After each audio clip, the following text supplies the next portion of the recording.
Alors patin sous la caisse. Alors voilà, je vais montrer comment on met des patins sous la caisse. Alors en général, les voitures, quand vous les surbaissez, il est possible que le longeron qui se trouve ici, là, voilà, qui est tout le long, il ramasse à chaque fois que vous prenez un trou ou quoi que ce soit. Évidemment, puisque l'auto est posée par terre, la seule chose qui fait contact, c'est le longeron. Donc moi, ce que je vous propose de mettre, c'est des patins. Alors en fin de compte, c'est ce que l'on utilise pour couper la viande, etc. Là, voilà, c'est une certaine longueur, ça se trouve un petit peu de partout. Des fois à des prix réduits. Moi, j'en ai eu pour 1 euro pièce. Donc je les ai coupés et ensuite je les ai mis à la bonne longueur dessous.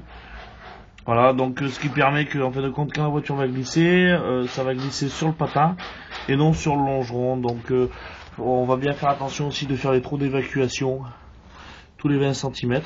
Ils y sont, voilà, c'est le trou d'évacuation d'eau qui se trouve dans le longeron, qui se trouve tous les 20 cm, donc on les repère. Moi, ce que j'ai fait, c'est que j'ai fait des pré-trous, comme on peut voir ici. Voilà, j'ai fait des pré-trous, vous voyez, où on peut mettre la tête dedans de la vis. Ensuite vous percez, vous le mettez environ toutes les vous en mettez 4 par longueur, hein. Moi je mets ça environ tous les 5 cm. Voilà, et ensuite il reste plus qu'à peindre. De toute façon avec le temps ça va se gripper, mais enfin ça va s'enlever au fur et à mesure. Parce que moi ce que je vous propose c'est ensuite de le peindre pour que c'est un look correct. Bon, moi je l'ai peint en rouge pour bien le repérer, en blanc pour bien le repérer. Bon, après il en a de toutes sortes de couleurs. Voilà. De l'autre côté c'est pas entièrement fait, c'est que l'avant. Et on voit comparé à l'arrière comment ça se situe. Hein.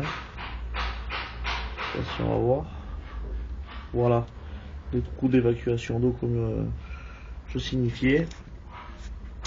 Donc on les met comme ceci afin de pouvoir glisser. Et ça permet de pas abîmer la carrosserie quoi. Ensuite je vous propose de le changer périodiquement, à vous de contrôler pour savoir quand c'est que c'est mort ou pas.